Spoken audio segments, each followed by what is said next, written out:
If you've clicked on this video, you might be expecting the same vapid excuses and disconnected contempt that we have been trained to expect from the evangelicals of cryptocurrencies, NFTs, and recently generative AI. Let me assure you that I am not one of these people, and I find them equally as abhorrent as you do. Though I may be more of a programmer than a visual artist, I'm even more of a writer and musician than a programmer. In other words, I am a creative at heart. That's why I write YouTube videos instead of commanding a six-figure salary at Amazon. And I am a creative in a bit of a predicament, for I seem to be the only creative who wants, perhaps naively, to live in a world where AI art and actual artists can coexist. I do not think that AI art is an inherent evil, although I do think that, in the possession of executives, it is being used in an evil way. I do not want artists to lose work or money because of AI. However, I also don't want the cost of art to be a gatekeeper in other fields. What I want is to live in a world in which AI is used to augment creativity instead of to replace it, and I hope this video can be a step towards that world. And yes, I will explain the thumbnail before the end.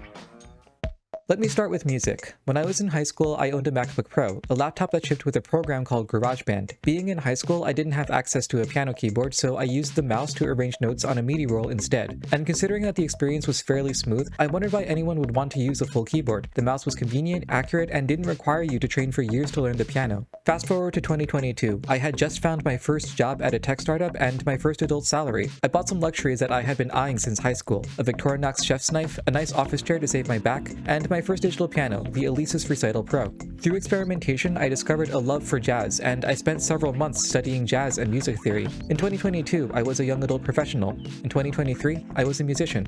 Though I have since lost access to GarageBand, I recently shelled out for Ableton Live Intro to recapture some of that magic. And using Ableton with a digital piano and a year's worth of practice was a game changer. Suddenly, the painstaking mouse clicks that I thought were so convenient in high school were an iron shackle on my creativity. The thought of using the QWERTY keyboard to play notes was laughable when my Alesis was literally inches away. In my privilege, I now need access to the whole keyboard to create music, and part of me wonders how I ever did things differently. So here's the question, viewer. Is GarageBand good or evil? I'm willing to bet that most of you say it's good. GarageBand gave me access to music and creativity in a time of my life that was pretty resource constrained. Despite not owning a digital piano and not having the time or money for practice and lessons, I was still able to create something resembling music. GarageBand, and by extension technology as a whole, has democratized the creative process, at least for those who can afford a MacBook. But there is a hidden evil to GarageBand. Somewhere in the world, a piano teacher has lost several years of student fees because I opted not to take lessons. A professor of music, herself buried by student debt, has been made poorer without my tuition. And that's to say nothing of the artisans who craft real, physical acoustic pianos. Ask them what they think of my Alesis. Ask them what they think of GarageBand. In 2011, one Patrick McKenzie wrote this in an article for programmers: "You're in the business of unemploying people. If you think that is unfair, go back to school and study something that doesn't matter." It sounds cruel, but it rings of truth. Telegraph operators were in the business of unemploying horseback riders. Email is in the business of unemploying telegraph operators. YouTubers are in the business of unemploying Netflix executives, who themselves are in the business of unemploying movie theaters, who themselves are in the business of unemploying stage directors. Every advance in technology reduces the cost of something at the expense of a professional who has trained for years to fill that niche. Newspapers became blogs, became video essays. Pianos became keyboards, became GarageBand. And every step of the way, someone loses their job. My heart goes out to those left behind by technology, but we can't protect them from technology any more than we can protect a sandcastle from the tides. I'm not saying their loss is good or right or just. I'm saying that it's inevitable.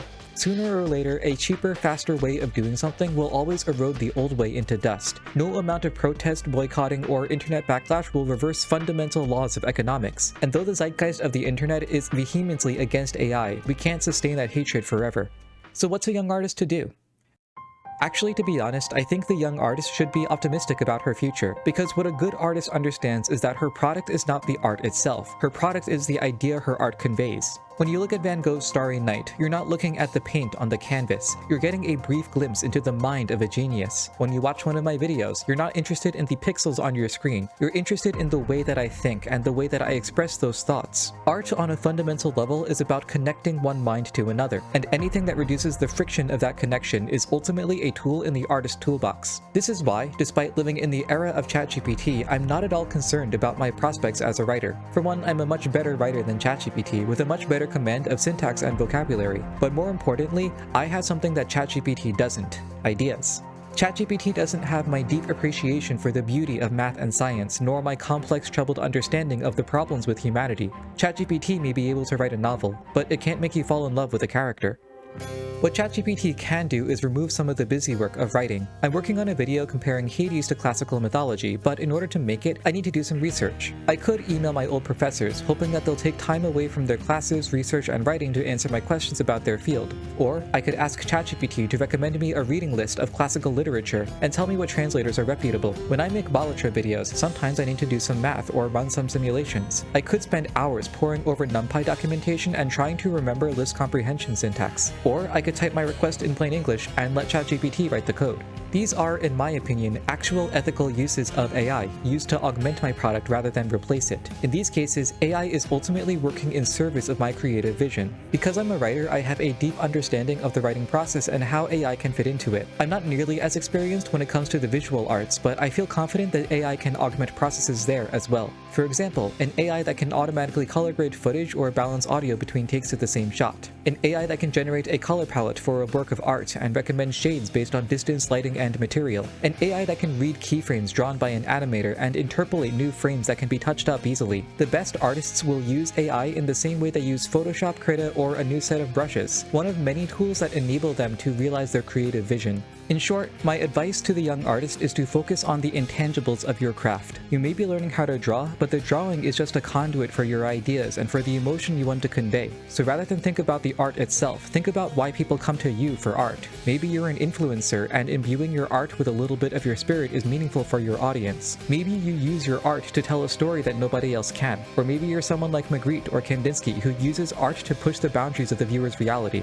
Whatever it is, you have some human intangible edge over AI, and the best way to prepare for the AI future is to think long and hard about what that advantage is.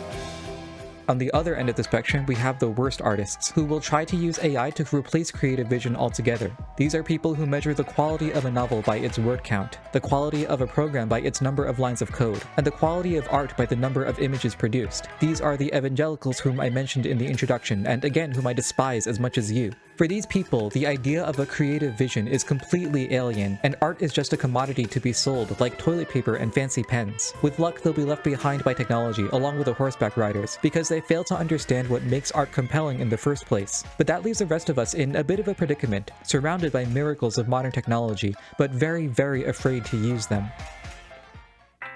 Let me tell you a story. Once upon a time, a group of friends wanted to make a game, so they got together and founded a new company, Jane Doe Studios. They had a vision of creating a beautiful, sprawling exploration platformer full of secrets and twists and turns. But as they set out to make their game, they realized something terrible. With the amount of level design, art, and animation they had to do, there was no way they could finish their game within budget. Undeterred, Jane Doe started an online campaign for funding. Enthralled by their vision of a landmark, genre-defining masterpiece, people pledged thousands, then tens of thousands of dollars to Jane Doe. Sure, they didn't have the pull of some legendary games on Kickstarter, but they made enough to keep the project going for another year. Along the way, an artist at Jane Doe found a program that could interpolate between frames in pixel animations. After experimenting, he realized that they could apply it to their existing artwork and save hundreds of hours for the animation team. Excited, the studio adopted the program immediately and assembled a prototype of the game faster than anyone expected. They demoed the prototype with their expectant fans, and everyone was impressed with the intricate, detailed artwork, the balanced and weighty gameplay, and the silky smooth animations tying everything together. But once they mentioned the name of the program they were using, the crowd turned against them. Was this game tainted by AI art? Had Jane Doe Studios been duping us this whole time? The murmur rose to a clamor and then to a frenzy, and suddenly all people were talking about was how Jane Doe was an AI art studio. The team tried desperately to do damage control. We only used AI for the animations, they said. The artists did all the art themselves. But it was no use. The story spread like wildfire across the internet, and suddenly hundreds of thousands of people who had never even heard of Jane Doe were upset with them. The gaming press lambasted them, calling them charlatans with no artistic integrity. In the wake of the backlash, Kickstarter refunded all pledges made to the studio, and with no funding, the project dissolved into nothing. This will happen if it hasn't happened already. The internet is rallying against AI art with a borderline religious fervor in the name of defending real artists from losing their jobs. But what happens when real artists start using AI to augment their work? Do we burn them at the stake alongside the capitalists for daring to use new tools to create their art? Do we shut down upstarts like Jane Doe who are using AI to bridge the gap between themselves and well-funded professional studios? AI art is becoming an increasingly nuanced topic, and there's no room for nuance in the way the internet treats it today. Like with most things, I think it's possible to use AI in ethical or unethical ways, and we need some rules to guide us towards a healthy future with AI. I think there are 3 core values we should maintain, and I'll explain them in detail in the form of 4 commandments. 1. Thou shalt not use AI to steal or imitate existing art. Rather, thou shalt use AI in service of thine own creative vision. 2. Thou shalt not deceive others as to the nature of AI art. Rather, thou shalt disclose with full transparency how AI was used in thine art. 3. Thou shalt not use AI to replace the labor and income of hired artists. Rather, thou shalt use AI to augment the work of hired artists. In sum, creative vision over imitation, transparency over deception, augmentation over replacement. These are the values that I believe will best guide the future of AI. Now, these values can be open to interpretation. Creative vision is a term that's hard to define, and the line between augmentation and replacement can be fuzzy as well. This situation is more about the spirit than the letter of the law. So to demonstrate these values, I'll talk about the thumbnail I used for this video. The thumbnail is a generated image of a cyborg woman contemplating taking a bite of an apple. The symbolism is kind of obvious. The woman represents Eve, the apple is the forbidden fruit, the cyborg motif represents AI, the pastoral background is the Garden of Eden, etc. The text "This is not art" is my own addition, a nod to Magritte's famous painting. In the treachery of images, Magritte divorced the image from the subject it represents. Similarly, my goal with the thumbnail is to divorce art from the idea it conveys. The symbolism I described exists independently of the image that conveys it, and even though my thumbnail is not art, it serves a purpose very similar to art in that it brings across this connection. The thumbnail serves my creative vision by rendering visually an idea that I've expanded upon in the narration of this video. The release of DALL-E in 2022 is a modern version of eating the forbidden fruit. We can never go back to the prelapsarian age when images could essentially be trusted, when written work was original until proven otherwise, and when we had no idea how powerful computers could become. I don't like using AI for my thumbnails, I prefer to do them myself. But for a video like this one, in which the use of AI is itself an artistic statement, I think it ultimately follows the first commandment. I'm following the second commandment as well by disclosing exactly how and why I used AI art. And as for the third commandment, I would still be the thumbnail artist if I hadn't used AI, so nobody lost any money. This is, in my belief, a use of AI that's actually ethical for once. That being said, I'm open to discussing it in the comments.